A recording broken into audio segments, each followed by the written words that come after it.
private gynecologists, but where do the common people, the poor people would go? And the government health system was not able to provide good quality services to them. So there are, under this scheme, government initiated an agreement with private gynecologists that they would be providing free services to these below poverty line mothers for delivery, and even during complications and C-sections, and government would in turn would reimburse to these private doctors, and it was developed with certain scales and certain guidelines.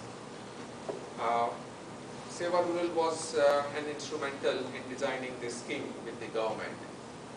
900 doctors have joined this scheme, and over the past 3 years, more than 300,000 deliveries have been performed by these doctors of mothers belonging to below poverty line families, which otherwise they would not have gone and availed these services from such doctors. This is just an example, and based on that, Bal Sakha for pediatricians are now being brought in. RSPY scheme is also being promoted all over India, where the below poverty line families can avail the services free of cost at certain service providers, public, private, and there are good schemes, but when it is getting operated at grassroots level, there are many loopholes, and the benefits which should have been reached to those families doesn't reach to them. Next.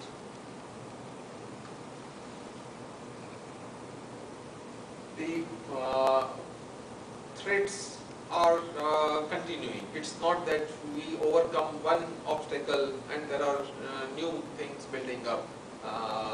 Newer diseases, now the swine flu is coming up.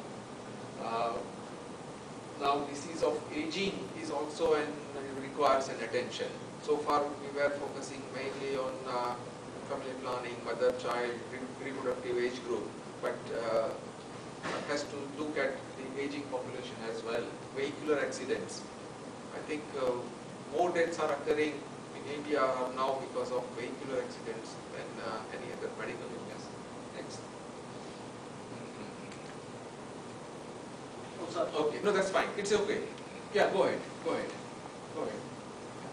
Mental health issues. Again, people have now started talking about, but it is far from that actual delivery of services reaching out to the rural areas. Next. The cancer of oral, lung, breast and cervical are going to the villages. We see the cases when it is already in advanced case. So the primary screening, its awareness to come at the early stage is still lacking. Next. Resistance to TB and malaria, multi-drug resistance, what we call. It is a big threat in spite of having good DOTS program or malaria control programs. Again, malnutrition. More than 50%, around 50% of children are malnourished in India. It's a very poor state of affairs.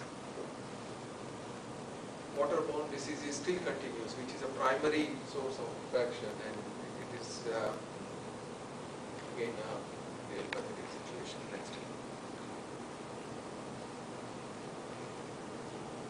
As already mentioned, under FDG goals, maternal deaths, neonatal death, infant death, child death are a huge problem. Though there has been a decline in last few years, but even the present rates are also quite high. Next. When you talk about IMR, mortality rate, 60 per what? 60,000 live births. While maternal mortality rate is considered as per 100,000 live births. Now the scenario is poor are the most sufferers. The affluent one may have the advantage of going to privates. Now there are good multi-speciality hospitals, corporate hospitals coming up. But it's not even poor. Last part, even the middle class is also now finding it difficult because a very big illness in the family and entire saving of the life of that family goes in that, and the insurance and other things are still not that popular where each family are benefiting from that. And next. People have to depend on government services, expecting a free services, good services. But even as on now, that has not been the reality. And again, on other side, somehow that bureaucratic system, that environment, and that infrastructure doesn't inspire the young generation, young doctors and medical staff to perform to that fullest extent. That's the real, and ultimately that staff doesn't want to continue to work in those situations, in those areas, and there are inputs are there, buildings, equipments, but lying idle, not maintained properly because of those lack of staff, skilled staff, and at times whosoever is posted, the skilled doctors, most of his time goes for those administrative and bureaucratic work rather than providing real good clinical services to the population. Next.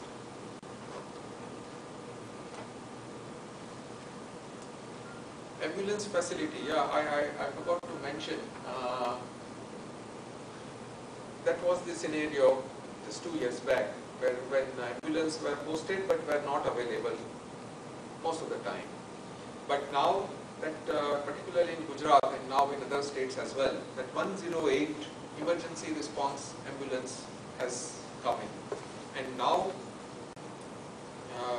we have fully experienced that in the remotest village in Gujarat, one can call 108 and the ambulance would be there within 20 minutes. Even in remotest part, it is possible. Is it okay with other states also? No, it is gradually, it is yet not started. Yeah. Gujarat is ahead. I don't know. Gujarat is ahead. Okay. In Gujarat, that has been the reality, and it is free for all. Now we are worrying that how it would be sustainable for longer years. But right now, it is being managed by the private. Government has given a contract to the private agency, and it is going on very well. And because of that, there